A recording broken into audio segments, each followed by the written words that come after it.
அன்பர்களுக்கு வணக்கம். புலிப்பாணி மகரிஷியுடைய புலிப்பாணி ஜோதிடம் 300ங்கிற அந்த நூல்ல இருந்து நாம தொடர்ந்து ஜோதிட நுட்பங்களை பார்த்துக்கிட்டே வர்றோம். நாம இதுவரையிலும் புலிப்பாணி ஜோதிடம் 300ங்கிற அந்த நூல்ல 187 பதிவுகள் வெளியிட்டுட்டோம். இன்னைக்கு நாம வெளியிடுறது 188வது பதிவு, பாடல் எண் 193. இப்ப சென்ற பாடல்கள்ல குரு பகவான் அந்த கோச்சார காலங்கள்ல எந்தெந்த மாதிரியான பாதகமான ஸ்தானங்கள்ல வந்தா அந்த ஜாதகனுக்கு எந்தெந்த மாதிரியான இன்னல்கள், இடையூறுகள், இழப்புகளை தருவாருங்கிறத நாம தெளிவா பார்த்தோம். இப்ப இன்னைக்கு பாடல்ல ஒருத்தருடைய ஜாதகத்துல அந்த ஜென்ம ராசிக்கு 12ஆம் இடம் அயன ஜயன போகஸ்தானம், அந்த ஸ்தானத்துல குரு பகவான் வந்தா அந்த ஜாதகனுக்கு எந்த மாதிரியான கெடுபலன்களை தருவாருங்கிறத விளக்கி இருக்கிறாங்க. இப்ப அதுக்கு உதாரணம் காட்டுற போது இலங்கை வேந்தன் ராவணனுடைய அந்த வதம், அவனுடைய இறப்பை பற்றி சுட்டிக்காட்டி அதுக்கு காரணம்ங்கிறது அவனுடைய ஜென்ம ராசிக்கு 12ஆம் இடத்துல அந்த அயனசயன போகஸ்தானத்துல குரு பகவான் வந்ததுதான் காரணம் அப்படிங்கிறத இங்க நிறுவுறார். முதல்ல நாம அந்த பாடலை பார்த்துருவோம். தானென்ற சுந்தரனார் வேத்திலேற தவத்தாலே வந்ததொரு இலங்கை வேந்தன், கோனென்ற ராமன்கை அம்பாள் மாண்டான், குவலயத்தில் ஜென்மனுக்கு கொடுமை மெத்த, மானென்ற மரளி பயம் பொருளும் சேதம், மைந்தனே அரிட்டங்கள் வந்து கூடும், ஊனென்ற போவருட கடாட்சத்தாலே உத்தமனே புலிப்பாணி உரைத்தேன் காணே அப்படின்னு முடிச்சிருக்கிறார். இப்ப அந்த முதலடியை நம்ம எடுத்துக்கிட்டோம்னு சொன்னா, தானென்ற சுந்தரனார் வியத்தில் ஏற, சுந்தரன் இங்க யாரை குறிப்பிடுறாருன்னு சொன்னா குரு பகவானை குறிப்பிடுறாரு. குரு பகவானுக்கு பல பெயர்கள் இருக்கின்றன, அதுல ஒரு பெயர் சுந்தரன் அப்படிங்கிறது.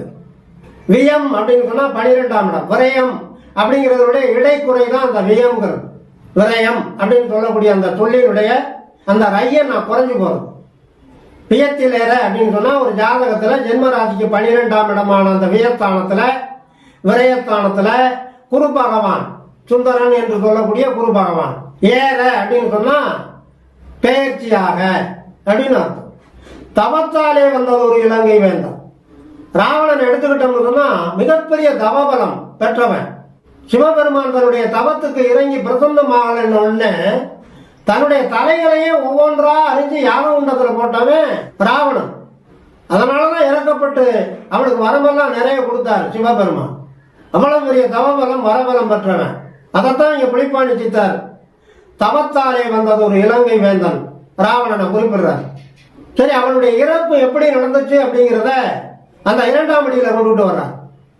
கோனென்ற ராமன்கை அம்பாள் மாண்டா, ராமனுடைய கையில இருந்த அந்த கோதண்டம், ராமனை எதிர்ப்பதற்காக தன்னுடைய மூலபல சேனையெல்லாம் திரட்டிக்கிட்டு போனவன் ராவணன். அந்த போர்க்களத்துல கோடானு கோடி வீரர்கள், ராவணனுடைய ஆட்சி அதிகாரத்துக்கு உட்பட்ட அத்தனை உலகத்திலையும் இருந்த அத்தனை ராட்சசர்களையும் கொண்டுட்டு வந்து நிறுத்தியிருந்தான்.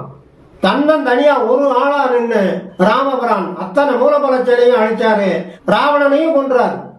அவருடைய கையில இருக்கக்கூடிய அந்த கோதண்டம், அவர் அம்பரா தூணியில இருக்கக்கூடிய அம்புகள் எண்ணும் போது 1ஆ வரும், எடுக்கும் போது 100ஆ மாறும், தொடுக்கும் போது 1000ஆ வரும், விடுக்கும் போது லட்சமா கோடியா வெளியில அவனுடைய மூலபல சேனையெல்லாம் கொன்று குவிச்சது.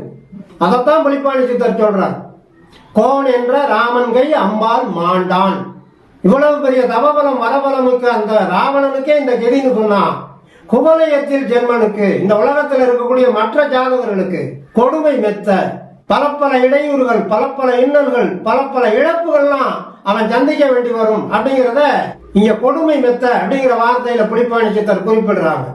அது தவிர 3ஆவது அடியில சொல்றாரு பாருங்க, மானென்ற மரளி பயம். மரளி இந்த உலகத்துல இருக்கிற ஒவ்வொரு ஜீவராசியினுடைய ஆயுள் பலம் எவ்வளவு காலம் அப்படிங்கிறத கொஞ்ச நேரம் கூட மறக்காம இருக்கிறவர் யமதர்மர். அதனால அவருக்கு பேர் மரளி, மர அலி, மறதி இல்லாதவன் அப்படின்னு அர்த்தம். மானென்ற மரளி. ஒரு ஜீவனுடைய ஆயுள் நெருங்க போகுதுன்னு சொன்னா மான் வேகத்துல மயில் வேகத்துல பற்றிக்கிட்டு போயிடுவான்னு அர்த்தம். கரெக்டான நொடிக்கு ஒரு நொடி கூட முன்னே இருக்காது, பின்னே இருக்காது. அதனாலதான் அவரை மானென்ற மரளிங்கிறார் புலிப்பாணி சித்தர். மரளி பயம் அப்படின்னா மரண பயம் ஒவ்வொரு ஜீவனுக்கும் கொடுப்பார். அந்த அயனசயன போகஸ்தானமான அந்த 12ஆம் இடத்துல அந்த விரயஸ்தானத்துல குரு பகவான் பிரவேசிக்கிற காலத்துல அந்த ஜீவனுக்கு அவ்வளவு துன்பங்கள் வரும், துயரங்கள் வரும், இழப்புகள் வரும், மரண பயம் உண்டாகும், மரண அவஸ்தை உண்டாகும் அப்படிங்கிறத சுட்டி காட்டுறார். பொருளும் சேதம்ங்கிறார். அப்ப அவன் தேடி வச்சிருக்கிற சம்பாத்தியம், சொத்து சுகங்கள் அனைத்தும் அழியும். அதுக்காக ராவணனை நமக்கு நினைவூட்டுறார். எவ்வளவு தேடி வச்சிருந்தான், மூலவையும் ஆண்டான்.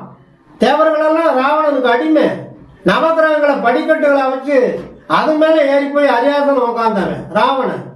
அந்த அழிவு காலம் நெருங்குற போது எல்லாம் இழந்தான் அப்படிங்கறத சுட்டி காட்டுறார். நிலையாமை தத்துவத்தை புலிப்பாணி சித்தர் மிக அருமையா இங்க கொண்டுட்டு வர்றார். நம்முடைய சனாதன தர்மத்துல வந்த சான்றோர்கள் ஆன்றோர்கள் எல்லாருமே இந்த நிலையாமை தத்துவத்தை எதுக்கு நினைவூட்டுறாங்கன்னு சொன்னா, வாழ்ற காலத்துல வாழ்வியல் நெறியில தவறாம வாழுங்க அப்படிங்கிறது அர்த்தம். இது தவிர இந்த 3வது அடியில 2வது வரியா சொல்றார், மைந்தனே அரிஷ்டங்கள் வந்து கூடும். அரிஷ்டம் அப்படின்னு சொன்னா மரணம். அந்த மரணம் வந்து கூட வேண்டிய நேரமா அந்த 12ஆம் இடத்தினுடைய குரு பிரவேசம், குரு பிரயாணம் இருக்கும் அப்படிங்கிறார். இது தவிர அந்த 4வது அடியில சொல்றார் பாருங்க, ஊன் என்ற போகருட கடாட்சத்தாலே. புலிப்பாணி சித்தருக்கு ஊன் உயிர் எல்லாமே போகர் தான் அவருடைய குருநாதர். போகராலதான் அவர் இந்த அளவுக்கு இன்றைக்கு உலக புகழ் பெற்ற ஜோதிட ஞானம் மட்டுமல்ல, மருத்துவ ஞானம் அவர்கிட்ட உண்டு, மந்திர ஞானம் அவர்கிட்ட உண்டு. மணி மந்திரம் ஔஷதம் பாங்க. அந்த 3 கலைகளிலுமே முதிர்ச்சி பெற்ற மூதறிஞரா வழங்கினவர் புலிப்பாணி சித்தர். இவ்வளவுக்கும் எனக்கு காரணமா இருக்கிறவரு அந்த போகர் தான் அப்படிங்கிறத இந்த புலிப்பாணி ஜோதிட 300ங்கிற நூல்ல பெரும்பாலான பாடல்கள் அனைத்திலுமே போகரோட கடாட்சத்தால போகரை நினைவு கூறுவார். அது எதுக்கு அப்படி சொல்றாரு நமக்கு அப்படின்னா, நாமளும் அந்த குரு விசுவாசத்தோட வாழணும். இந்த ஜோதிட கலையை எந்த குருநாதர் மூலமா கத்துக்கிறோமோ, ஒரு மந்திர கலையை எந்த குருநாதர் மூலமா கத்துக்கிறோமோ, ஒரு ஔஷத கலை மருத்துவ கலையை எந்த குருநாதர் கத்துக் கொடுக்கிறாரோ அவங்களுக்கெல்லாம் நாம வாழ்நாள் முழுக்க விசுவாசத்தோட வாழணும், அவங்கள மனசார போற்றணும். அதுக்குதான் புலிப்பாணி சித்தர் ஒவ்வொரு பாடல்லையும் அந்த இறுதி அடியில போகருட கடாட்சத்தாலே அப்படிம்பார்.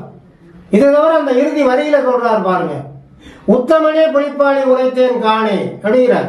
உத்தமனா வாழ சொல்றார். உத்தமனா வாழ்ந்தா நீ எதுக்கு குரு பகவான் மட்டுமல்ல, அது சனி பகவானவே இருக்கட்டும், நவ கிரகங்கள் கூட எவ்வளவு பெரிய அசுப கோச்சாரங்கள்ல வந்தாலும் கூட உன்னுடைய வாழ்வியல் நெறி நேர்மை உள்ளதா, உண்மை உள்ளதா, தர்மம் உள்ளதா இருந்துட்டா நீ எதை கண்டும் அஞ்ச வேண்டியது இல்லைங்கிறார். அதனால உன்னை உத்தமனே அப்படிங்கிறார். உத்தமனா வாழ்க்கை நடத்தினா நீ கிரகங்களுக்கு மட்டுமல்ல துஷ்ட தேவதைகளுக்கு கூட பயப்பட வேண்டிய அவசியமே இல்லைங்கிறார். ஆக புலிப்பாணி சித்தர் இந்த பாடல் மூலமா நம்முடைய சனாதன தர்மத்திலே சொல்லப்பட்டு இருக்கிற அந்த வாழ்வியல் நெறி மாறாமல் வாழ்ந்தால் கிரகங்கள் மட்டுமல்ல, தேவதைகள் மட்டுமல்ல, பேய் பிசாசு கண்ணறி பில்லி ஏவல் சூனியம் எதுவுமே உன்னை ஒன்றுமே செய்ய முடியாதுங்கிறத இங்கே வலியுறுத்தி கூறுகிறார் என்று கூறி, இனி அடுத்து வருகின்ற பாடலுக்கு உண்டான தெளிவான விளக்கம் காண தயாராகும். தொடர்ந்து வாருங்கள், ஆதரவு தாருங்கள் என்று கேட்டு இந்த அளவோடு நிறைவு செய்கிறேன். நன்றி, வணக்கம்.